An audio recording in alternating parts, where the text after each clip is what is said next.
Welcome to the You on the Camino de Santiago podcast. This podcast is for and about first-time pilgrims walking the pilgrimage routes in Spain, France, and Portugal. With your host, guide and longtime pilgrim, Nancy Reynolds of the Camino Experience.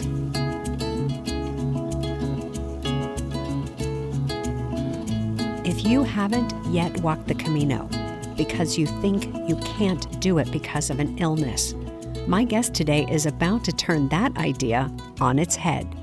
Hi, this is Nancy, and today I'm talking with Phil, who walked the Camino after recovering from a serious illness. And as many of us have done, he walked to honor a family member and make a statement about how he wants to live his life going forward. Phil also shows us that it's not so much that the Camino provides, as the popular saying goes, but that the Camino teaches us. And he discovered that while problems on the Camino seem to be inevitable, they don't need to be debilitating. And actually, some of the problems we anticipate never even show up. Let's go ahead and meet Phil. Phil, hi. Welcome to the podcast. Thank you for joining me today. Nancy, thank you so much for having me. Well, I've so been looking forward to this because you and I have been corresponding by email at least a couple of years since before your first Camino. We have. Let's go ahead and start where I always start, which is to put the pin in the map. Would you share with us what you did on your first Camino, and then we'll get to your second one after that? I walked from Pamplona, Spain, to Santiago de Compostela. Okay. And when did you do this first Camino? I did my first Camino beginning in April of 2024.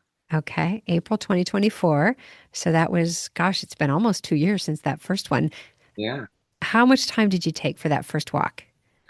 35 days. 35 days. Okay, Pamplona to Santiago. Now, I'm wondering, and I know other people are wondering, what made you choose Pamplona as your starting point? Yeah, great question, because most people start in Saint Jean. Exactly. Exactly. And I was not confident enough to start in Saint Jean. I share my age. I'm 61. I was 60 when I started the Camino, and I'd had some health challenges and some things. Even though I'm athletic, former marathoner, I just wasn't sure, Nancy. I didn't have the confidence I could make it up and over the Pyrenees and all the way to Santiago. I said to myself, you can do this any way you want.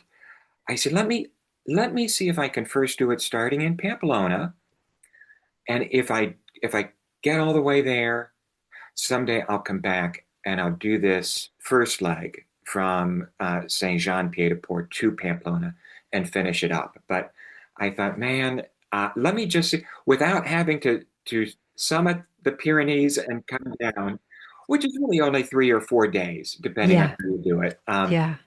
And so that's why I started in Pamplona. Okay. So you say only 3 or 4 days, but those are big, big days, which we're going to talk about your second Camino in just a moment. Yes. Yeah, those are big days. And there's a lot of ascent and a lot of descent. And it's not just the first stage from Saint Jean to Roncesvalles. We're going to talk about that. Yeah. So Pamplona, I love that you started in Pamplona. That's where I started my first Camino 20 years ago. And I have such fond memories of being in Pamplona and just knowing that I was doing something significant. And what's interesting is I didn't know that starting in Saint-Jean-Pied-de-Port was an option. I just hadn't read that because there wasn't that much information available about the Camino. So here's what I'm curious about, because when I walked from Pamplona and I met people from Saint Jean, it was like meeting a unicorn. I was like, who are you and why and what is that? So did you encounter people who had started in Saint Jean, and what kind of conversations did you have? Yeah, I actually, my first day out of Pamplona, I was not even outside the city limits when I was swept along by three people that became my Camino family, Lee, Andrew, and Tom, that had started in St. John 3, 4 days before. And they just saw me walking alone. And there, I was not even an hour into my Camino, and I was swept into a Camino family. So to your question, I I knew people were starting in St. John. I actually met them in my hotel in Pamplona Okay. for my first breakfast. Uh-huh. The Camino family that swept me along. For the rest of the Camino, they gave me a hard time saying, "Yeah, we still accepted Phil, even though he only started in Pamplona." I love it. I love it. By the time you're in Burgos and Leon and everything, you're like, that it makes absolutely no difference, you know. There it is. And you built the relationship up so that some good-natured ribbing was okay. But yeah, by the time you get into this, you realize that actually is not what makes someone a pilgrim. That's not Mhm. what actually makes this a pilgrimage. Okay, so you said that you had some health issues going into this, and that had you not start in Saint Jean Pied du Port that first time. How did that play out for you? How did that influence your planning, your preparations, and your actual experience on the trail? So I'm a stage 3 cancer survivor, Yeah. and yeah, Congratulations. That's got to feel victorious. yes, 10 years cancer free. Yeah. So I'm just a little bit more cognizant of life and frailties and things that can happen, and sort of wanting to be more careful. And so I've always been a planner, and so I was just more careful in my planning. I was careful about, like, I have some stomach issues that it's developed over the years, and obviously missing part of I had colon cancer, so they took out, say, 8 inches of holding power, Okay. which, as you walk the Camino, these are real things you think about. Absolutely. Am I going to be able to find a bathroom when I need one? And if Hmm. I can't, how am I going to address that? It's interesting you say that because people in normal health who haven't had colon cancer worry about finding bathrooms on the Camino. It's not something we talk about a lot, but you are on a different schedule. You Hmm. are going to have breakfast at a time that's different than you have it at home. You are going to drink your coffee at a different time. And then you're going to head out onto the trail with kilometers ahead of you with no facilities. And things aren't working on the schedule that they work at home. And I know you all know what I'm talking about, those of you listening. Oh, we'll keep it sterile and not Yeah. too clinical here. But yeah, and so I'm imagining someone in your situation actually having a medical reason why this could be even more difficult would be a daunting thought as you're setting out. Yeah. And you just travel prepared. Hmm. Spain is a modern European country. There are plenty of villages along the way. Yeah. There are restrooms, and in the rare case, people just do what they do in nature, Yes. and it's okay. Yeah. These are natural things, nothing to be embarrassed about. And so there was that aspect of my sort of concern and preparing for the Camino. The other piece is due to the cancer treatments I have a very slight peripheral neuropathy in one of my right foot. It's very slight, but it is something I notice. I'm not the marathon runner I was, 30 years ago. Yeah. Would you say a bit about what neuropathy is for people who don't know? Sure, it's just so damage to the nerve endings. And for me, I describe it as sort of my foot being asleep. Hmm. Sort of, if you ever get your foot falls asleep, you get that sort of tingly feeling. Sure. It's not painful, Okay. but it is something that you're like, it is there. Okay. And so I'm imagining if your foot is numb or it feels like it's gone to sleep, you might not know if there's a hot spot. Is that the effect for a pilgrim? Yeah, it can be. Okay. In fact, a friend of mine that had cancer around the same time I did, she has neuropathy of the hands Mm. because of her cancer chemo treatments. And so when she's washing dishes, sometimes she doesn't realize that water is scalding. Oh, wow. So those are the kind of things. The brain's not getting the signals that Hmm. tell you to move away from a dangerous situation or an unsafe situation. So Right. if you drop something or kick something or a hot spot starting. So did you have a special foot care regimen that you followed, or did you just kind of what did you have to do? Yeah, I just made sure I had good boots, Okay, good. good waterproof boots with ankle support Okay. and hiking poles for trekking poles, whatever you want to call them, Yeah, big fan. especially for people, I'd say, of a certain age. Wait a Like, minute. What is that certain age? Having just turned 60. Wait a minute. yeah, I would say anybody, 40s and up, we've all done some living and we've got some wear and tear on our, I call it mileage. yeah, even better. We've got some mileage on our Yeah. joints, on our knees and ankles. Yeah, And as you know, Nancy, coming down, it's the coming down. that's it. It's the pounding on the joints as you're coming down those inclines. Yeah. But those trekking poles really help take the uh, some of the weight off Yes, and definitely. balance and all those good things. Yeah. Yeah, definitely. So going into it, I remember in your early emails, you were a little concerned about that, about the neuropathy and about other things. As you walked along the Camino, the whole, well, 740 kilometers, whatever it was from Pamplona, was that the problem you anticipated? That is so funny, and that's a great question. That wasn't the problem at all. The problem turned out, and this is part of my story. I'll share it. The problem turned out to be my stomach. I discovered walking the Camino that I was gluten intolerant, but I didn't know it at the time. Hmm. It took a bout of getting sick on the Camino. I mean, just Things coming out. throwing up, both ends, and just that really sort of knocks you on your butt kind of, purge of the system that wipes you out. And I didn't know what I had. I thought for sure I had gotten a bug or a parasite or something from one of the fountains that we refill our bottles waters with, and I hydrate constantly. Uh-huh. Yeah, because we know we're supposed to, right? When you're exerting and you're exercising. Yeah, yeah, yeah. So I had no problem filling up waters from the villages that we pass through. They all have just public water, Yeah, easy to come by.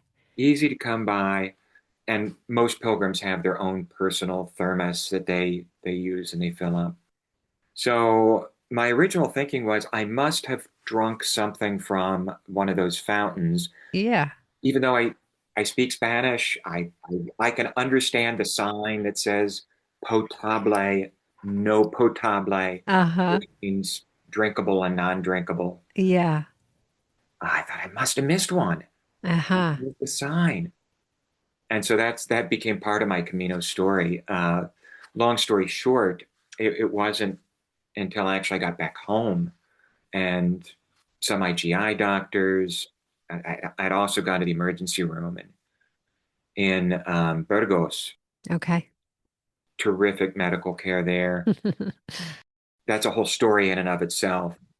But I didn't have anything. They checked me out, both in Spain and at home. Okay. No. And it wasn't until a friend of mine said, Phil, why don't you try going gluten free? And I was like, I'm what? That's like bread. We've come this far. Why? Yeah, I'm 60 years old. I don't have a problem with bread. Are you kidding? She said, Phil, 3 days, just give it a try. Oh my gosh. And I tell you, Nancy, that was it. Okay. There's no test that they do to tell if you're gluten intolerant. Okay. Just same for lactose intolerance. Uh-huh. Okay. The test is stop eating that. It's an elimination test. Yes, Yeah. Yeah. And then how do you feel? Oh, I feel great. Don't eat that again. yes, exactly. Oh my gosh. Next thing I'm going to discover, I have a sugar intolerance and then my life's over.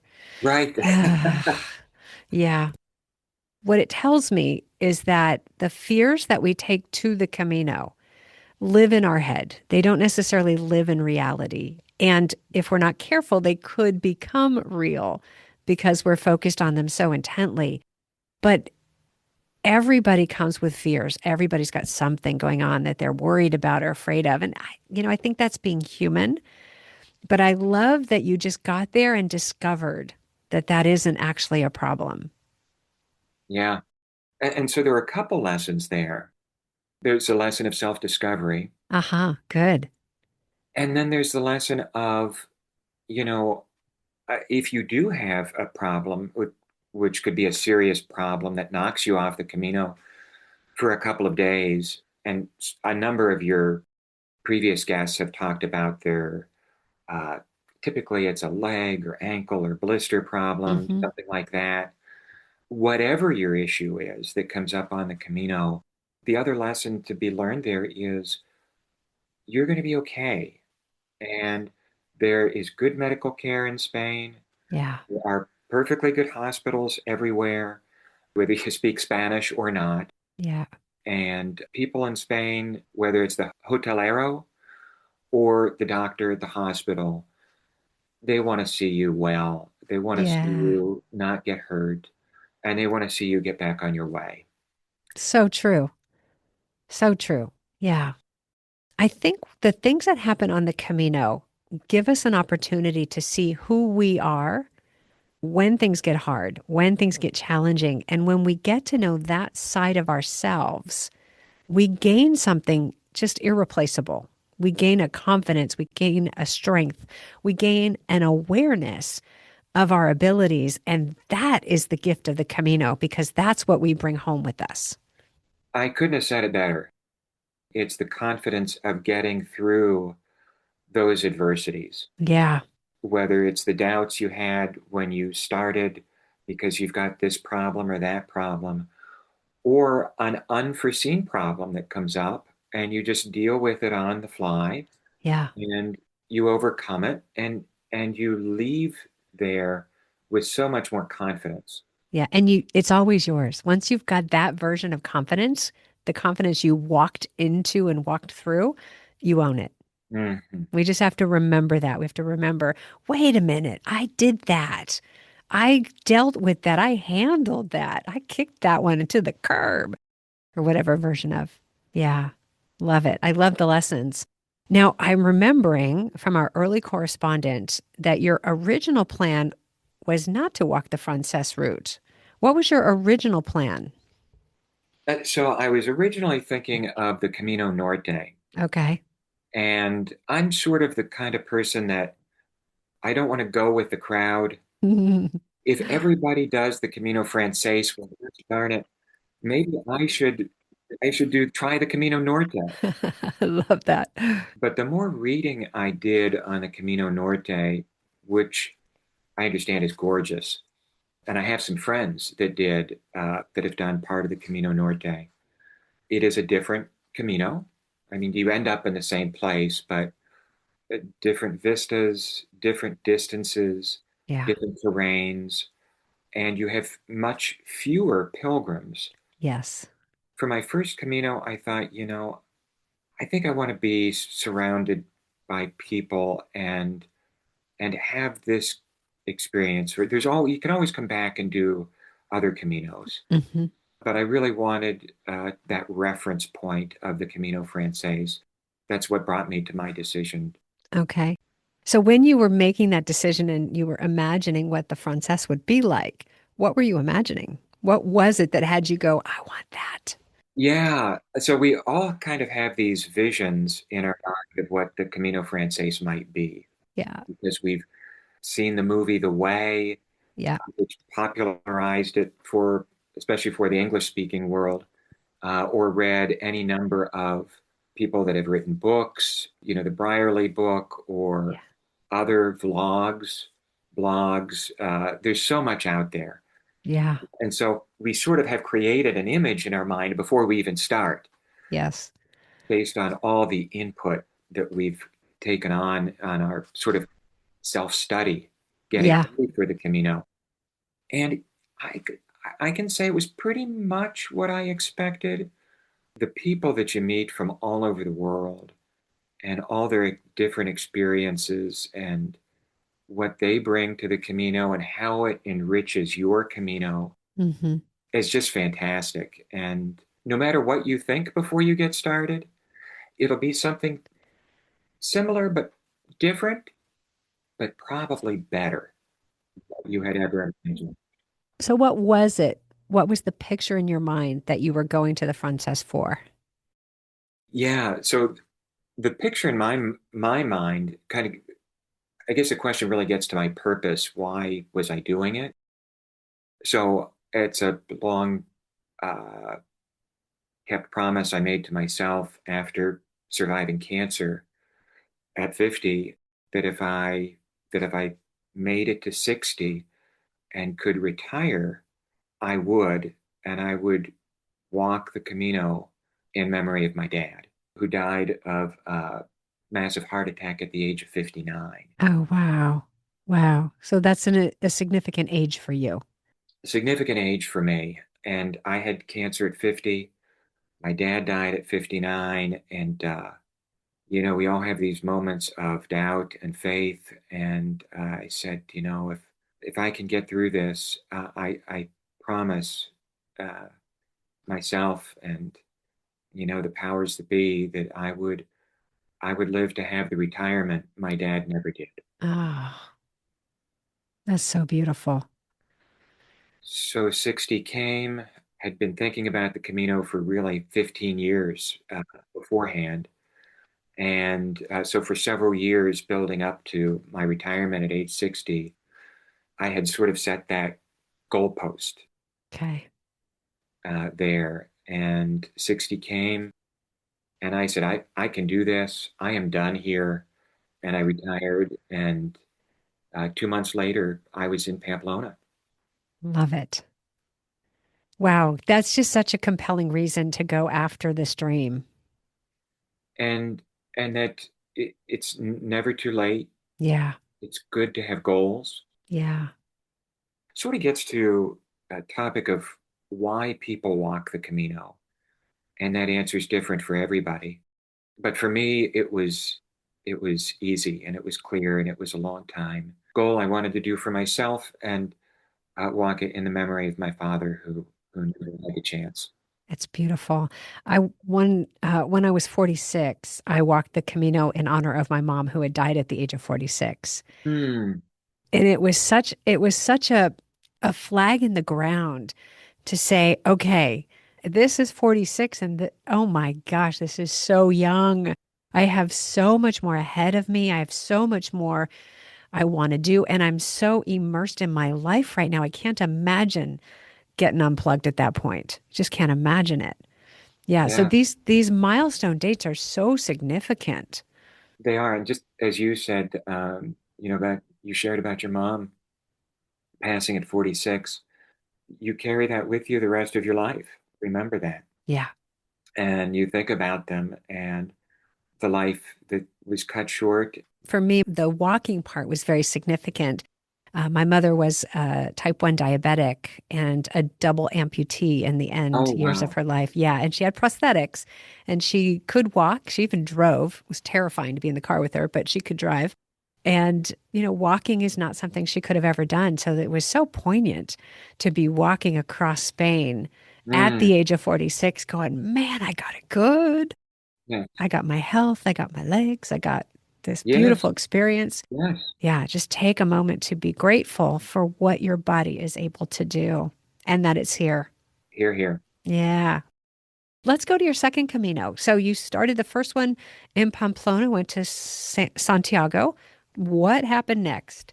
So then I had the post Camino blues, which you talk about, Yeah, know it well. Uh-huh. and was planning then. I was back home in DC and was planning on getting my paperwork together to move to Spain. Mm. Partner lives in Madrid and was planning on doing that and got sidetracked. I was not looking for work, but work came and found me. Talked it over with my partner, and he said, "Well, just one more year, just one more year." So I ended up working another year.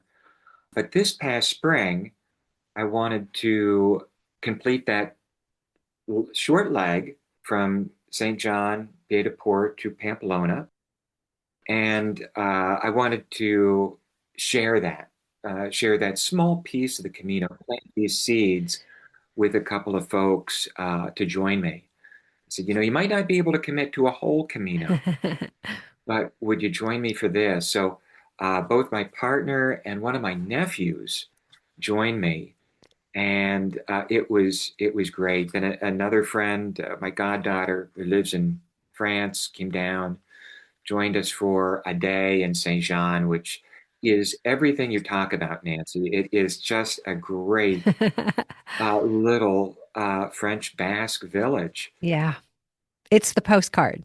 It is. It Yeah, is. And no Spanish or English. Not much of either spoken there. It's French. limited. Yes, you can speak in Basque or French, and then we're good to go.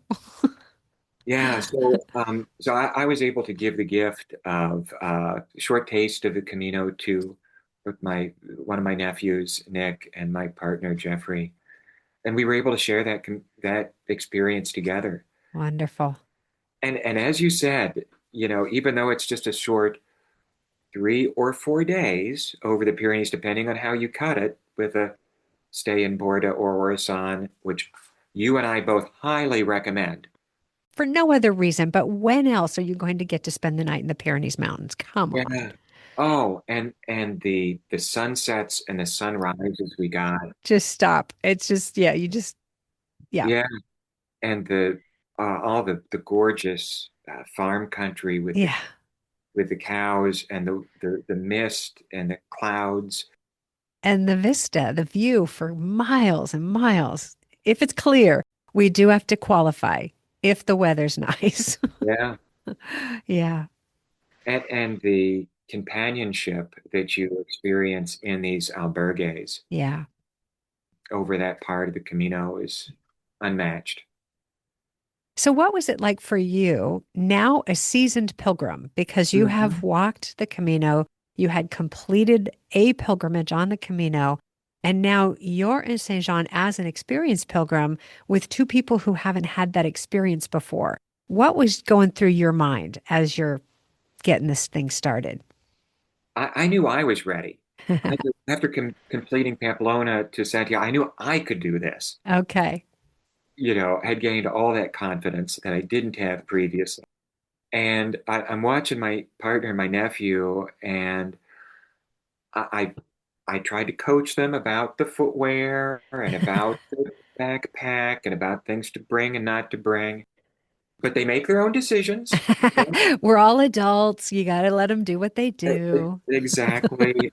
And one of my favorite sayings is the Camino teaches, but they will discover and learn on their own. The Camino will teach them what works and what doesn't. And at some point, you just have to zip it and let it all unfold. And it was all good. You know what? To that point, there's so much information out there, and people get so excited, code word obsessed, before they walk the Camino that they try to learn everything before they go. And when I first started this 20 years ago, we didn't have that information. So you went and you figured it out, and you are absolutely right. The Camino taught us how to be pilgrims, it taught us how to walk this trail. And I think that is one of the greatest gifts the Camino has for us. Absolutely. Yeah. So turn off YouTube. just Yeah. turn it off. Yeah. Yeah. I Yeah. love YouTube for the after. So you can go reminisce and pull the heartstrings out and, oh, yes, I remember that. And that's so glorious. And ha, ha, I stayed there too. And that happened to me. But before you go, I love the component of the mystery tour. I love that you can get there and go, whoa, didn't see that coming. And my heart just opened wide in awe and wonder, or it didn't open wide. I feel like I got emotionally crushed. And I think I can come back from that. Hold on, give me a minute. Hmm. You know? Yeah, the Camino teaches that's so true. I think there are also lessons there for faith, trust, uh, confidence, Yeah, companionship, support, all of those wonderful lessons that the Camino gives. absolutely. I think what just came to mind when you're saying that is being human. Mm. It levels it. We're all human. That's the only thing we have in common at the moment is we're all human. And I'll pull on that thread. I think that people on the Camino you meet are the most open, sincere, authentic selves that you can ever possibly meet. There's nobody out there faking it. I met some of the most amazing people Yeah. on their own journeys, sharing their burdens Yeah. and having a journey of faith or self discovery or any mix of those things. And that's what I had hoped for my partner nephew as well, Okay. that they would be open to those kind of journeys. And the fact that, you know, I mean, not everybody, but I think most people on the Camino are making some sort of pilgrimage of faith. Not always, but most. And if they had faith, hopefully this would deepen it. Yeah. If in nothing else, then in faith in themselves. Yeah. Yeah. I'm always cautious about making generalizations about people's Camino experiences Mm. because not everybody experiences it the same way. Not Hmm. everybody goes for the same reason. And everything that you just described is there. It Hmm. is absolutely there. There are other things there as well that are not that. But I think what I picked up from what you were talking about, Phil, is you brought something and that something attracted that. So you were there on this for this deep, meaningful purpose. Hmm. So the people you're most likely going to connect with are people who are also on a deep, meaningful journey. Absolutely. Yeah. Yeah. Absolutely.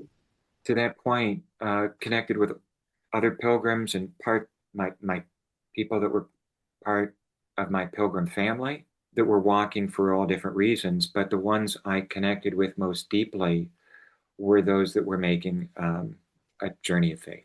Yeah. Yeah. Oh, I love that. All right. I have a question for you. Back in October, I sent a question to my email list, which you responded to, which I absolutely loved. The question was, what is the Camino? And it's a question that I ask every single time when I come home. What just happened? What was that? Because the Camino can be described in so many different ways. So I'm going to read to you one of the things you wrote because you gave me four different things in answer to that question. And I would love for you to talk a bit about this first one. You said the Camino means a clean break between what came before the Camino and what comes after. Would you talk about that a little bit? Yeah. So for me, it was a clean break from my corporate workaholic career that I had and the next chapter I was beginning to write. It was also laying down some of those burdens that carrying that memory of my father and walking it for him, just a clean break. Okay. You just described a life milestone, right? Retirement, moving from this phase of life into the next phase. Are there any other elements in there that, let's just say you hadn't finished your career? Are there any other elements in there that really were within you before the Camino and after the Camino? Who are you now that you weren't before? Certainly, someone more confident, even though I've got a lot of accomplishments and a lot to be proud of. Gave me confidence of where I am and what I can do at this body, at this age. And it also gave me satisfaction and knowledge and comfort for where I'm going and that I've made the right decisions and just keep moving ahead. I love that. Yeah, when you walk the Camino and you realize I can do hard things. I can commit to things that are going to take more than an hour and a half to do. I can do that. It really makes a difference. And the other thing you mentioned age. I think the Camino is helping us redefine aging. Mm, absolutely. You know, the people, the people walking the Camino, some of them make me look very young. We're the youth group here. Yeah. But I walked with folks that were in their 70s, Uh-huh. 80 even. Yep. And I know you've had guests on the show that, Yeah. I have people in my groups in their mid 70s. yeah, Yeah. It's phenomenal. And you're like, excuse me, could you wait for me, please? Because yeah, they're up and over the hill. strong walkers, strong lungs. Yeah. Yeah. My dad had a saying that I'm just going to attribute it to this. He always said, good, clean living pays off. Yeah. And I think that is more of an internal goodness than it is an external goodness because that man could smoke and he drank for a good amount of his life. Yeah, When he got married the second time, his wife said, "No more of that. You're not smoking anymore, and you're not drinking that heavy. We're not doing it." Yeah, but yeah, good, clean living pays off, and I think that mm. is a statement of who we are. And also that maybe if we didn't live quite as clean living, but we made it and we can do it. Yeah, yeah. All right. Well, to wrap this up, I'd like to invite you just to share whatever you'd like to share that you maybe nobody's just asked the right question to say, Phil, what about this? So, what story do you want to tell about your Camino? Yeah, I'd like to share the story of one of my walking Camino family members Mm, who I met. I met Vicky okay. as we were coming out of Lyon. She was starting her Camino in Lyon, and we had met in the hotel, and we were both heading out of the hotel together on the Camino. And we were walking the first 5 kilometers together. She was all full of that first day energy. Yeah. And one of the first things you share with somebody you just meet is one of the questions that comes up is, "So why are you walking the Camino?" And Vicky said, "Oh, I'm midlife, career change, worked for this firm for 30 years and really needed a break. And this seemed like a good career break. And then I shared with her my story and we walked together. And then as often as happens on the Camino, you have what's called the slinky effect. I like that. Yeah. You sort of lose touch with each other for a day or two, and then you meet back up, and then you walk together for another day, and then it's sort of a slinky like that. You lose them, you reconnect. So anyway, Vicky and I, we would and walk together and encounter each other off and on for the next week and a half. And we came across, I bumped into her in Acebo, just after the Cruz de Ferro. That there's a little town on your way down, and we were both staying in Acebo that night. It snowed that day. It's that day that you walk from Ranabal de Camino, Robinal del Camino. Rabanal del Camino, and then up to the Cruz de Ferro and down, highest point on the Camino. And it's an exhilarating day. Just you've walked all that way, you've finally made it to the Cruz de Ferro, and it was snowing, and you've got all this great energy, and yet you're kind of tapped out at the end of the day. It's a big day. It's Yeah. a big day. It's a physically taxing day. Yeah. So that's sort of the background. And so that day for dinner, I was alone and I walked into the restaurant that I had a voucher for. for the meal for dinner. And I walked into the restaurant and I opened the door and Vicky was there sitting by herself.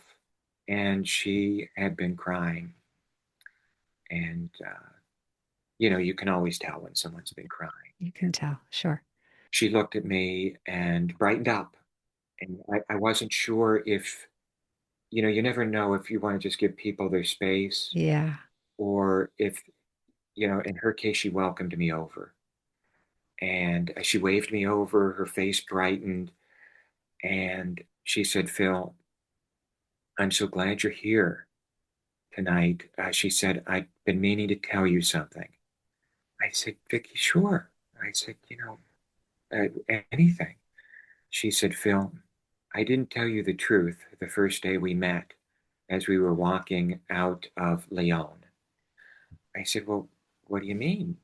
I said, you just shared that you were mid-career, taking a break and all of that, and that's, no big deal. She said, no, no, Phil. She said, that's all true. She said, but the real reason I'm walking the Camino is because my son is 32 and he's a drug addict and he's homeless. Mhm. And she said, Phil, I thought I'd come to the Camino and I was looking for answers. I thought maybe God would explain to me, just give me some answers to why this has happened. I tried to be a good mother and maybe forgiveness. I was hoping, that whatever I have done in this life. And I said, Vicky, I'm so sorry. And we shared a moment and held hands and shared a prayer. And that's all I could do was be there for her. I didn't have any answers. And, you can't say any pat phrases like, I'm sure it'll be okay, or, I know how you feel because you don't. You don't. You can't you can't respond like that. Yeah. Yep. About the best you can say is thank you for trusting me with that. Thank you for trusting me, and I'm here. I'm Yeah. here for you. And, Yeah. uh, you will make it, and it will get better. Yeah. Wow. And so when I finish the Camino, we all get to the end of the Camino, and as I've heard you say many times, you're like, what was that all about? I What was that? know. I just Huh? finished this whole thing. Now, what, what was that about? And what's next? And I tell you, I think of her and that moment many, many times. And I've often reflected that maybe the whole reason I was on the Camino was to be there for her That moment. in that moment. Yeah. And Phil, what you hit on is something I think about all the time and talk about quite often is we are there to bear witness to each other's stories and Yeah. to each other's journeys. And if there's no other reason to be on the Camino, it's to be with people and their stories. We can't fix it, we can't change it, and it's not our job to do so. Mhm. But to just be there and let them know you are not alone in this. And we're literally walking together, but we're also metaphorically walking together. It's a tremendous gift you gave her by being there. I mean, I think that's part of all of our journey is to be Yeah. there for each other. Yeah. And no matter how heavy the burdens you carry and the challenges that you have, and we've talked about some of mine, it's really insignificant in the big scheme of things. Yes. And in the near focus scheme of things, it is a big deal. And I think it defines our human experience. And that's why we need each other, because we're going to define it together. We're going to walk through this together. Yeah, I love it. Love it. Mm. All right. Well, thank you for sharing that. I bet you've got a dozen more stories, but we're at time. And so we're going to wrap this up. But I sense there was something else at the Cross of Iron, the Cruz de Ferro. Is there a little 2 minute story at the cross you could share? Just a 2 minute story. Okay. Again, ran into Camino buddy Don. We come from very different backgrounds, very different Yeah. parts of the country. He was walking alone. He was a slow walker like myself. Uh-huh. Came out of the little village, and Don was standing there at the top of the trail outside the village, like he was just waiting for somebody. And I said, Don, what are you waiting for? He goes, I don't know. I said, well, come on, let's go. The Cruz de Ferro is waiting. Let's walk together and go see it. And Nancy was so happy. It was one of the most memorable days because Don and I were able to share that moment of snowfall at the Cruz de Oh, Ferro, and we were wow. able to film each other as we laid our burdens, the symbolic Yeah. stone that everybody carries in their pack to lay down at the Cruz de Ferro. And, he laid his down. I was able to film him. Nice. I was able to lay mine down, and he filmed me. And we came down together, which is the really hard part. It's a hard descent. And Yes. the one thing I didn't bring was gloves. Oh, yeah. My hands were so cold Uh-huh. using the trekking poles. Mm-hmm.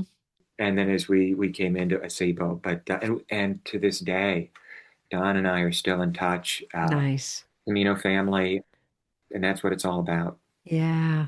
Love it. We'll end on that note. Phil, thank you so much. I'm glad I finally got to hear your story live after all that email correspondence. So, yeah, thanks for joining me today. I appreciate it. Yeah, absolutely. Nancy, thank you for having me, and thank you for all that you do to help make this magic happen. It's absolutely my pleasure. That's why I do it, to hear these stories. All right. See you out there somewhere. All right. Thank Thanks, you. Phil. Bye bye. Bye bye.